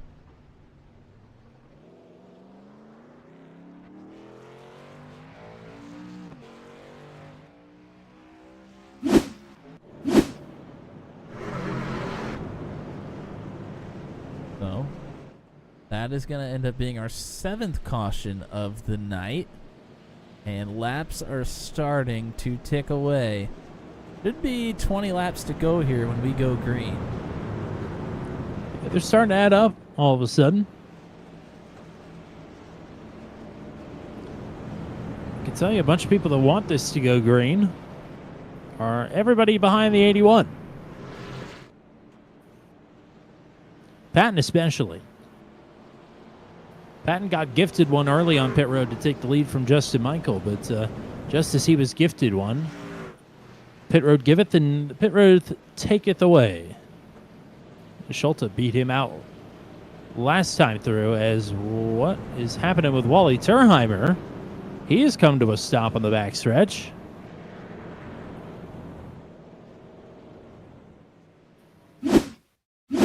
Looks like he deliberately pulled down there. Yeah, looks like he just pulled off. Well, if this doesn't get sorted out, it's going to delay the caution until he either gets in. Well, thinking maybe a monitor issue, but usually you don't come to a stop at a good spot like that. If a monitor goes out, No. I'm not sure. Usually hit somebody or take the wall with you. And here comes the field, so Wally will Yeah. go a lap down. Well, I hope this gets sorted quickly so we can go back green. There goes Andrew Schulte. I wouldn't have done that. Unfortunately, if this doesn't get sorted, what they're going to have to do... oh, there he goes. Okay, just as I was about to lay out the ultimatum, they're going to have to remove him from the session if he didn't get moving there, which would suck. Now what sucks for Wally is he's probably going to be trapped a lap down, I would imagine. But he's going to pass the pace car anyway and probably get a black flag. Well, I'm guessing there may be a special circumstance. There has not been one black flag cleared this entire season. As much as you and I would permit that, they've not strayed from that rule once, so... We'll see if he even gets the penalty. Hate that for the Dutch brothers, 75. He's been rocking and rolling in the top 10 after the pit stop there. Came in a little hot there. He is trying to get his spot back. Well, I like being wrong, especially when it benefits Wally Terheimer.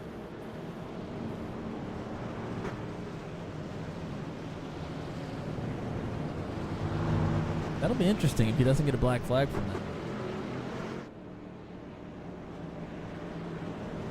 There are some weird things that happen here in Iowa, though. Indeed.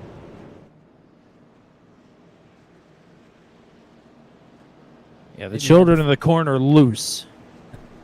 Maybe he had to stop and fire a text out. Maybe. He doesn't text and drive. He just has to stop on the side of the road to shoot one out before he gets going again. Yeah, he's no Nathan Reynolds, that's for sure.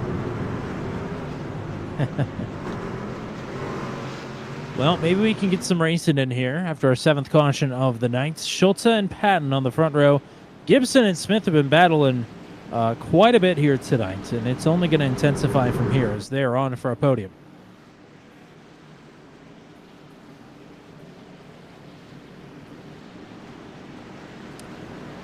We've got confirmation on the stoppage for the 75, and we'll just say he's a little bit lighter in the tank. But he gets a spot back. We'll see if the sim gives him the black flag or not. Regardless, it's Schulte and Patton up front.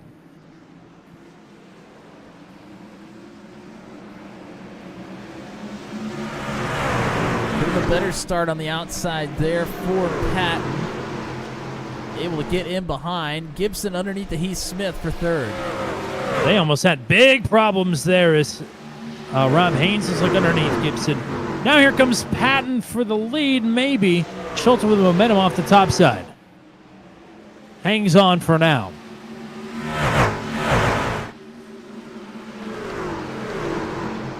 I think Patton thinks it's go time. I would say so. These laps click off really quickly. Only 17 to go, coming to 16. Gibson on the bottom, Smith on the top. That's for third. Scott Patton looking underneath for the lead. Again, it's Schulte on the top side, hanging on. That is purple lap for Patton in P2. Yeah, he is making up ground down there, but going to be awful difficult to make a pass. We saw Patton utilizing the top to play defense earlier. Now Patton's going to have to be on the offense Mike on the Milfelt! bottom. Save it! Oh, he clobbers the 77 of Why? Brad Flagel, Zachary Groover. Oh, man. And that is, if the 155's night was a roller coaster, it would be the longest line in the park.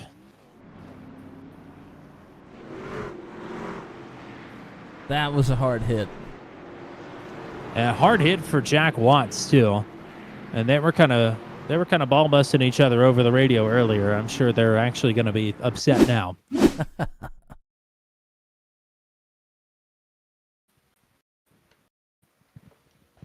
Wow, wait.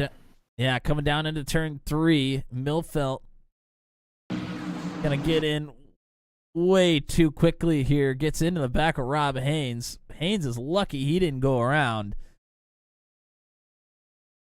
Felt sideways. You said it. Trying to save it. He makes some contact with Burkhardt as well. But there's the big shot. And Groover is going to add to it here as well. That's a pretty good shot for Groover, too. Oh, and Slagle cleans it up on the back end. I didn't see that the first time. Yeah, he took a pretty hard shot there. Groover a little nudge of the wall himself, but didn't have terminal damage, but nothing light. And unfortunately, that is quite terminal for Mike Milfelt.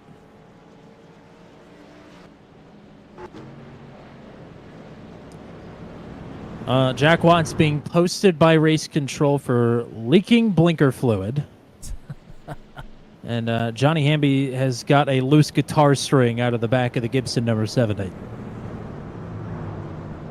now Rob Haynes has stopped on the back stretch. I wonder, is there a virtual porta potty around there somewhere? Me. I hope he's locking the door because somebody's going to open it on him here in a moment. Who was it? It was Dale Jr. and Brad Keselowski at Daytona during the Juan Pablo Montoya red flag, that foot race to the restroom. Well, I think either Keselowski was in the John or he was opening the John on somebody that didn't lock the door, too, I think. Oh, it was Denny Hamlin that opened the door on him at I think Atlanta, maybe. That was just a couple years ago, I think. Yeah, it was not too long ago.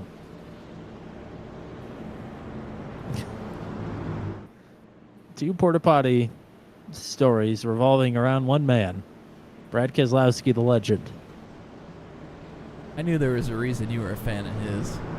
Yeah, because I love public restrooms. I think Rob Haynes got up and going again, and he's back up in 5th.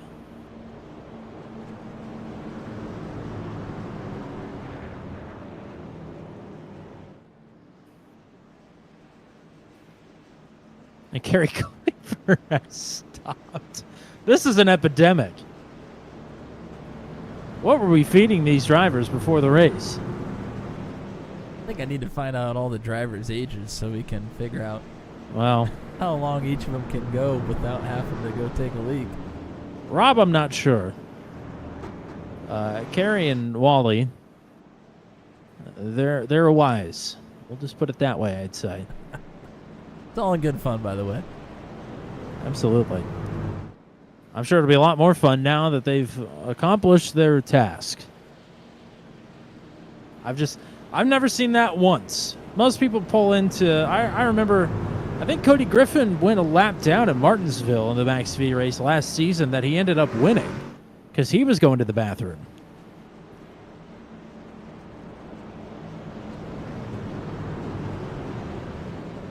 So I've only seen it once or twice. I've never seen 3 in one race and never seen it not on pit road before. That's Iowa. That is Iowa, and we're about to experience the last 10 laps of Iowa. Lights are finally out on the pace truck, and Patton has his work cut out for him here. Patton and Schulte have been dueling up front here. Patton looks to have Schulte's number, but Schulte has been better on the short runs. Is this going to be long enough for Patton to make something happen? Gibson and Smith have been going at it for 3rd. Smith had that spot when the caution came out. Will line up on the bottom here. The top has had troubles restarting, but if there's ever a time for a good restart here on the top, it's right now. 10. Make it 9 laps to go. Back underway.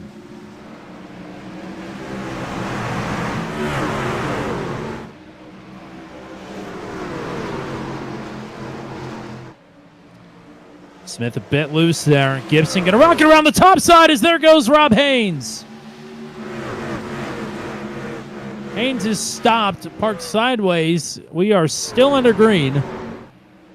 As Haynes slid up into the 93 of Matt Sissler, who was able to continue.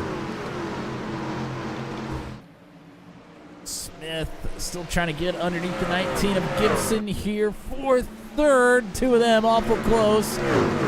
Smith going to dive down again. He has loved the bottom line on the short runs here tonight and is making good use of it.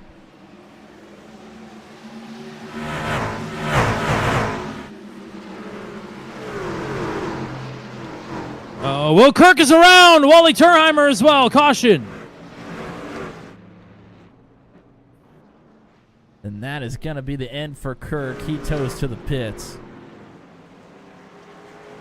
Been a rough night for the 9. Kirk had gotten loose, but I think he had help from Johnny Hamby.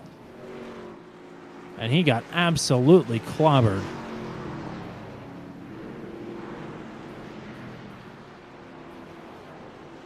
Yeesh. Take a look at the yeesh. Oh, yeah, Hamby. Hamby was stuck up on the wall. Kind of got there because Kirk did get loose. Kirk gets loose out of 4. Hamby thinks Kirk's going to come up into him, but Hamby puts himself in the wall as a result, tries to pull himself off, and then gets down into Kirk. Oh, man, huge shots from Gary Cleaver and Ryan McRoberts.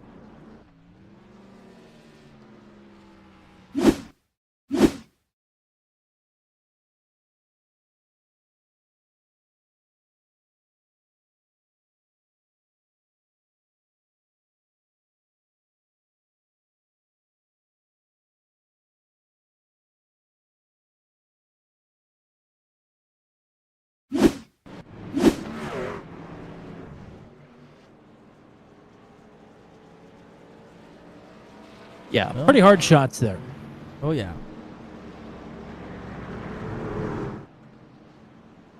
Well, now what? Well, that's not what Scott Patton wanted. I don't think so. Pretty much anything that Scott Patton wanted has not really happened here tonight. Nope, he won the race off pit road earlier. That's probably what he wanted, but that's probably about the only thing. Could also mention that all of this has allowed Justin Michael to get up to 7th. So Michael, who was looking very gloom earlier on, around lap 114, 115, when that caution came out, as a result of him spinning on the front stretch, he's made the most of it here. He's gotten some help. Yeah, a few drivers in front of him have made their way out of the race.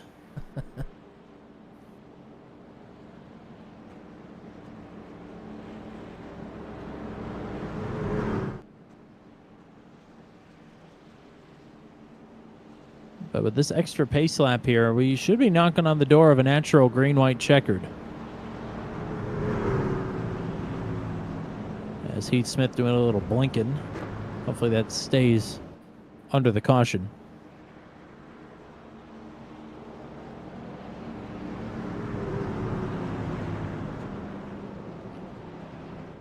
Well, we've seen some aggressive sidewinding from lane to lane. What tricks does Scott Patton have up his sleeve here? As I think we're actually going to dip into overtime here by a lap. I just don't get, we don't need to do this many caution laps. It just doesn't make any sense. We're not cleaning anything. How many overtime attempts do we have here, Tommy? We have 3? We should have 3. We wouldn't need to use one if we didn't have 7 caution laps for every caution.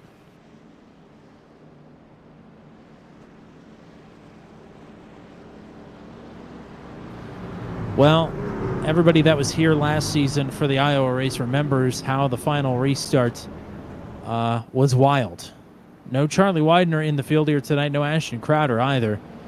But Charlie stayed out on older rubber. Ashton had dominated that race. And Charlie took him to the limit and took himself over the limit as a result. But, I mean, it was fantastic. And then Andrew Schultz almost came in and took it away from both of them.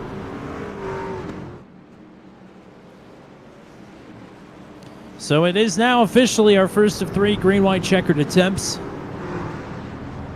Needlessly, but regardless. Schultz leading Patton. Gibson and Smith still on the second row. Sisler and the ailing Jack Watts 77 machine starting 6th. Justin Michael and Matt Burkhart on row number 4. And then it's Hamby and Slagle, both worse for wear as well, to make out your top 10 here with 2 laps to go. Schulte on the outside for this restart.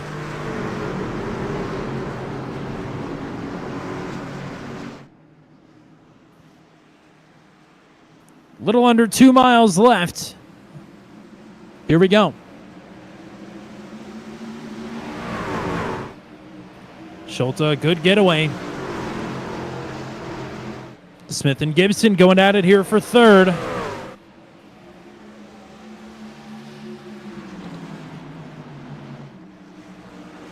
Will we see the white flag? Schultz goes to the bottom this time. He's been running the top on most of these restarts. There's the white. Huge run for Patton. Where can he go with it? Car spinning in the back. Leaders are side by side. Patton hanging with him. Teammates side by side into the final 2 turns here at Iowa.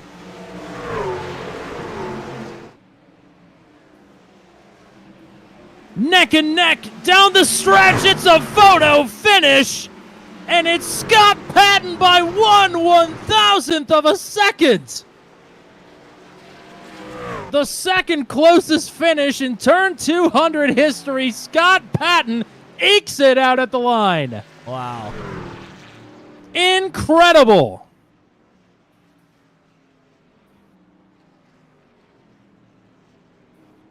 I did not see that coming. No. All of the restarts before that, it looked like Schulte was going to be able to probably hang on to it, but Patton gave it all he had. Unbelievable. Schulte elects the top there, and that may be a decision that comes back to haunt him, as Patton able to utilize the bottom to his advantage and just sneak it out there at the line. Incredible stuff. I'm not even sure it was him choosing the top. He elected to go to the bottom down in turns 3 and 4, which he hadn't done on any of those restarts. And Patton was able to get a run off of turn 4 coming to the white and able to go dive down to the bottom in turn 1, put himself in good position. We will certainly take multiple replay looks at that sequence of events. Well, we get the Kyle Larson burnout lap here for Scott Patton, who is back to victory lane for a third time here this season in spectacular fashion after 2 rough rounds leading into Iowa. Uh-oh.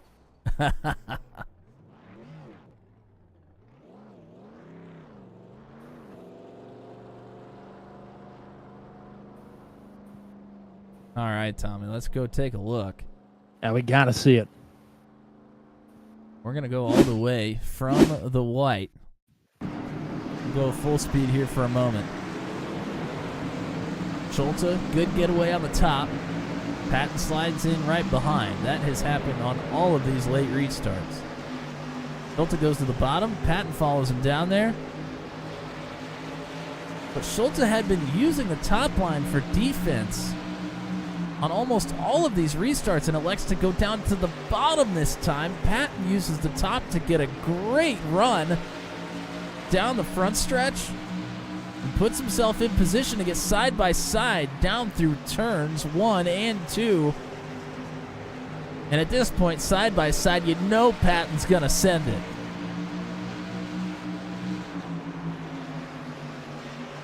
Inches out in front of Schulte. Schulte's going to have the run.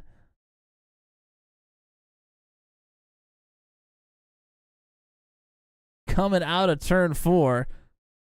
And here is... I mean, that's almost too fast. You can't even see it. Let's back it up. I mean, that is so close.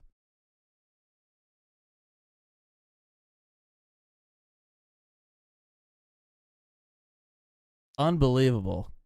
We've only had one closer. That was incredible.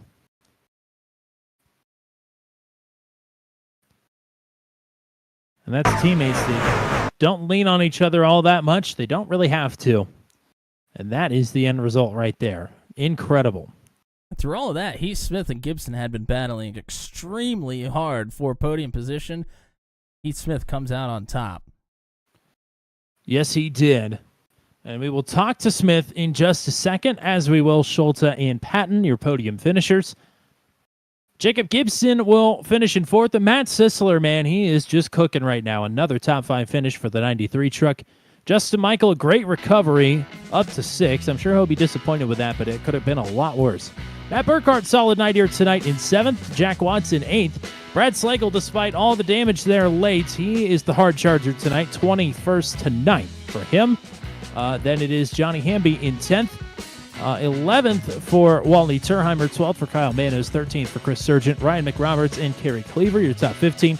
Zachary Groover in 16th, Rob Haynes in 17th, Daniel Reese at 18th. Will Kirk going to be a DNF in P19, and 20th for Mike Milfelt, 21st for Bill Paradise, 22nd for Chris Slagle, 23rd for Michael Van, and no laps turned tonight from Matt Monsenbalt. He will be credited with a 24th place finish. On to podium interviews, and it's the popular man of the night, Mr. Heath Smith, in truck number 1. Hard fought, truly, podium finish here tonight. Congrats. Welcome back to both 200. Well, thanks. I'm soaking wet, sweating. That was a heck of a race with me and Jacob. I mean, we battled all night just to try to get a good finish out of that. So I am soaking wet, sweating here. It seems like we always have a couple people every night that, for whatever reason, they just cannot get away from one another. doesn't usually happen all that often for a podium spot. But yeah, you're right. You and Jacob Gibson to open up that race, and after the last pit stop, you two were inseparable for better or worse. Oh yeah, for sure. And it was he was very respectful. We ran really, really hard and aggressive, and he kept it clean on his side. I kept it clean on my side. We pinched each other a little bit here and there, but man, what a blast! And to come out there, that's even better. That's pretty cool. Matt, what do you got? Yeah, congratulations. Great stuff from you all night long here. And I got to ask you about the new truck package, because it seemed like it was so much fun out there. As a driver, you could use pretty much every single lane on the racetrack and make it work for you. I mean, how awesome was that to be able to utilize all of those lanes to try and make maneuvers here? Yeah, I'm just getting familiar with it. I haven't got to put many laps on it yet, but man, that was pretty cool. And I caught myself.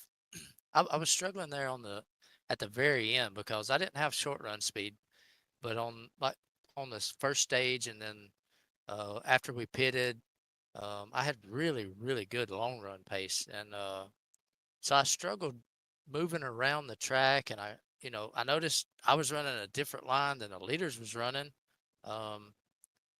in both turns. Like I was running high in 1 and 2 and low in 3 and 4, and the leaders was running low in 1 and 2 and high in 3 and 4, and I was like, wow, that's pretty cool.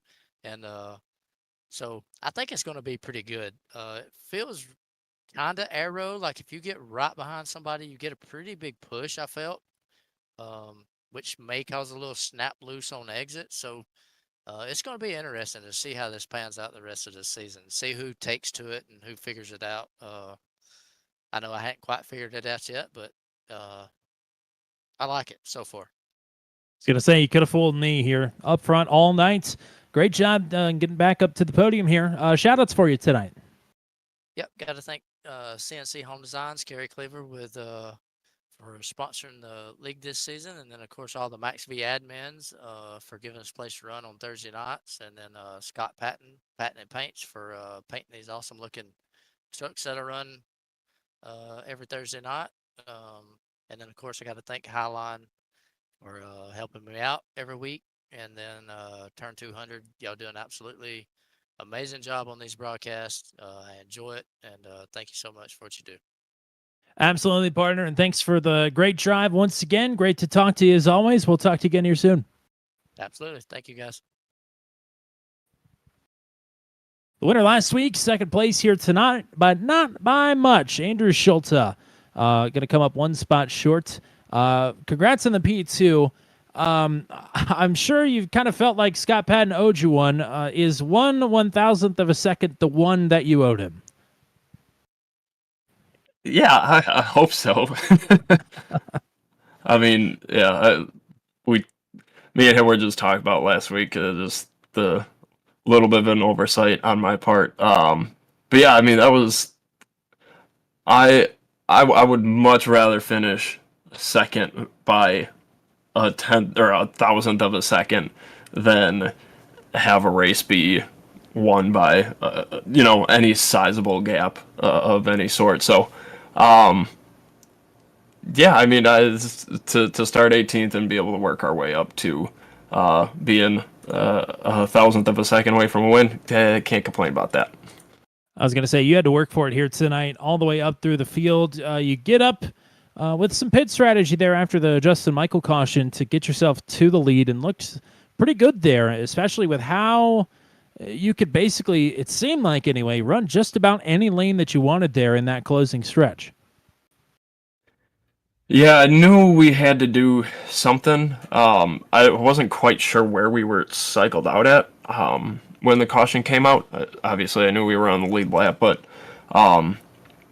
we had only been out there for 5 laps, and looking at the wear on the left sides from being out there for 58 laps, it was like 5% on the left side. So I was like, well, this doesn't make any sense to take off a 5-lap set that are on there. I might as well take 2 and see if we can get some track position. And to my surprise, cycled out to the front. And it was a little loose on that first green flag that we got there. But I think once they were scuffed in a little bit, it evened out to be unnoticeable. So yeah, had to do something there, and it worked out. So it was a good call. Matt, what do you got for the champ? Yeah, I mean, congrats on a great race run here, coming from nearly all the way at the back to second place. It's a great run here for you. I mean, it was kind of a tale of two halves here. I mean, we had quite a bit of green flag racing there in the beginning, and as soon as we hit lap 100, we had a slew of cautions. I mean, how difficult is it to kind of have to go through restart after restart, knowing that Scott's barreling down on you there, and as they keep the laps keep winding down, he's going to get a little braver and braver. Yeah, at the beginning, it's like you're hoping for cautions, but then we were getting like 3-4 lap runs in there. So yeah, it started getting a little. I felt like I just stopped breathing for a couple of those. Like once the caution came out, it was like, oh, all right, good, I can take a breath now, because I was just staring in the mirror. I knew he was faster. He had the pace all night.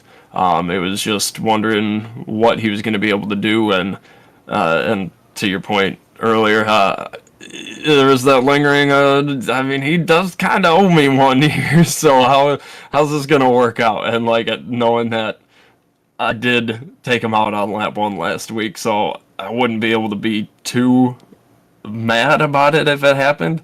So yeah, it was a little nerve-wracking, but I mean, Scott's a stand-up guy. I would bet that he wouldn't do that. We've always raced clean with each other.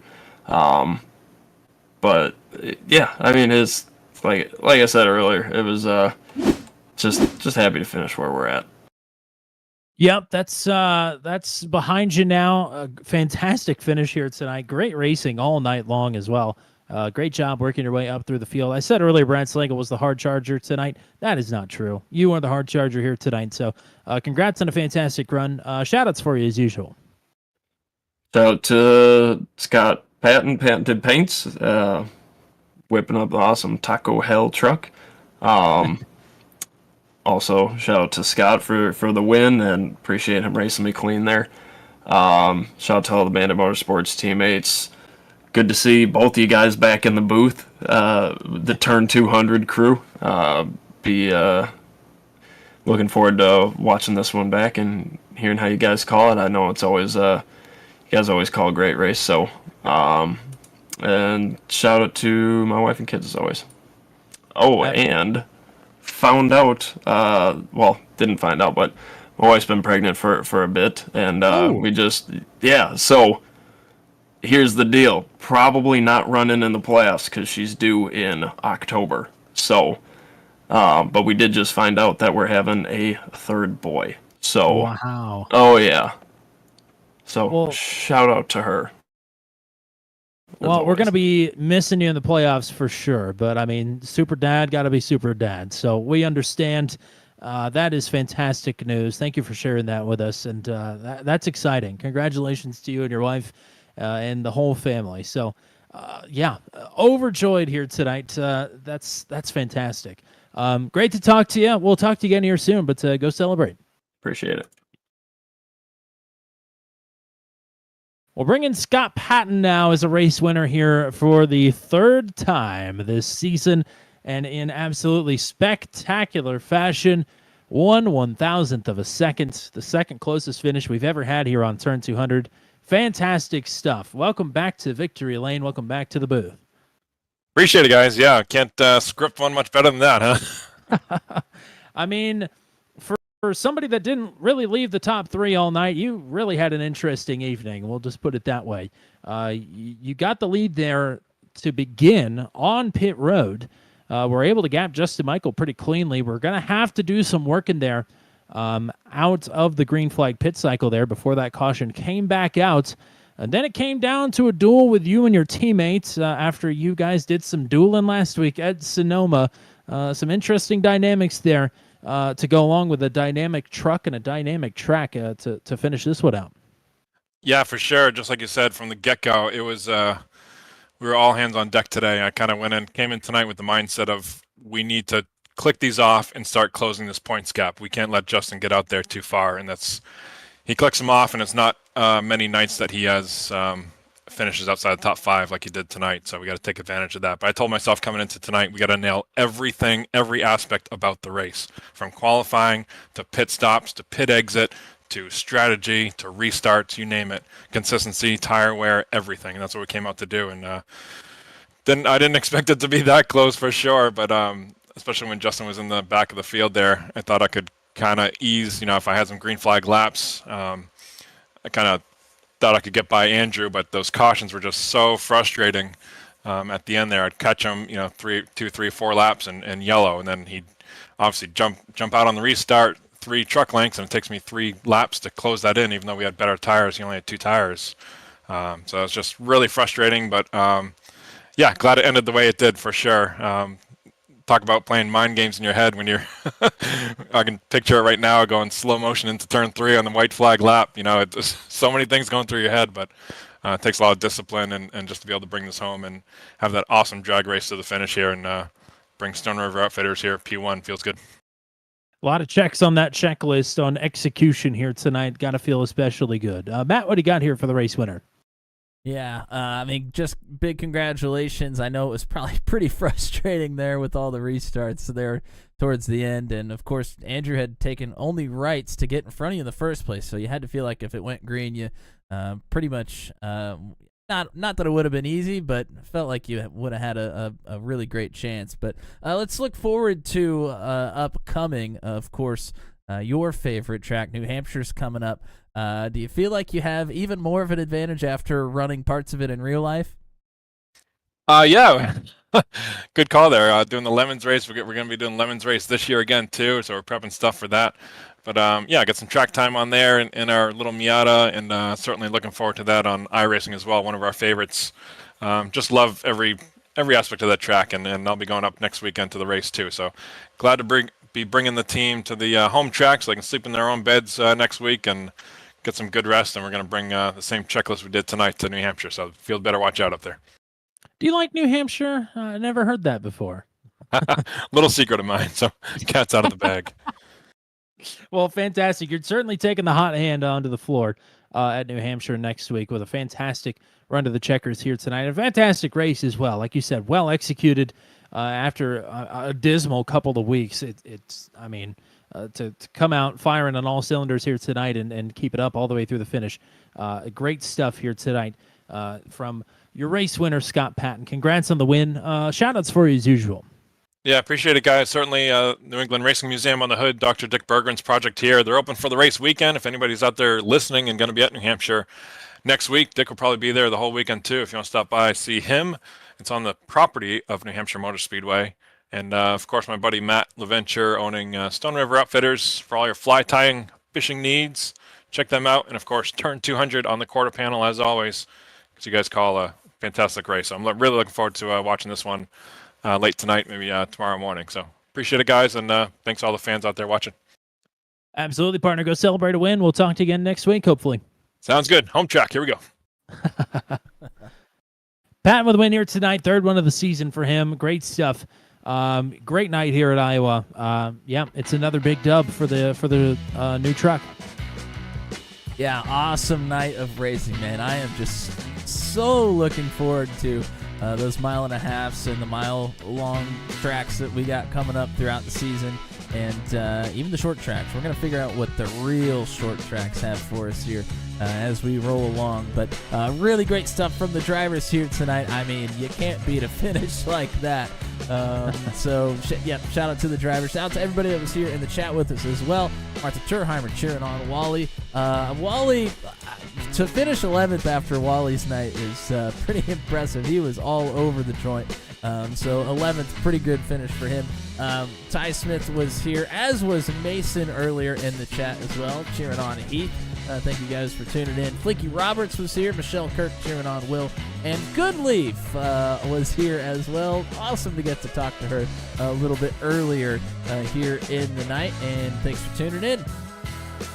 Got a lot of good stuff coming up. Sunday afternoon will be the next time we're back on stream here on Turn 200. It will be the Mission R Challenge Top Split Strength of Field broadcast for the first time ever at WeatherTech Raceway at Laguna Seca. So Laguna Seca on Sunday afternoon, 3 o'clock p.m. Eastern Time. Tuesday evening, we'll be back here with the Venom Truck Series from Richmond Raceway for 190 laps around the short track there. We'll scale down the short tracks little by little until we get to a teeny tiny one here eventually. So 3/4 of a mile on Tuesday night at 8:15 p.m. Eastern Time.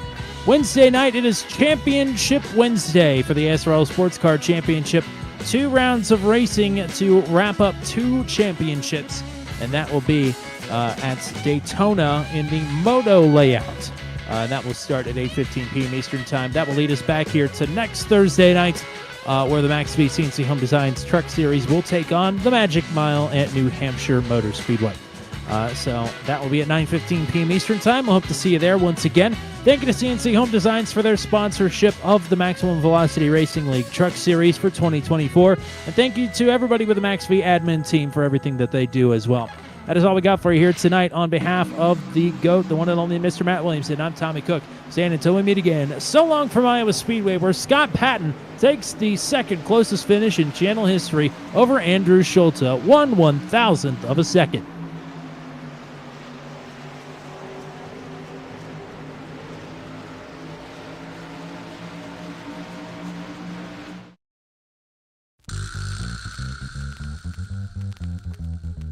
This has been a live broadcast on Turn 200. Be sure to hit subscribe and hit the bell to get notified of when we go live next.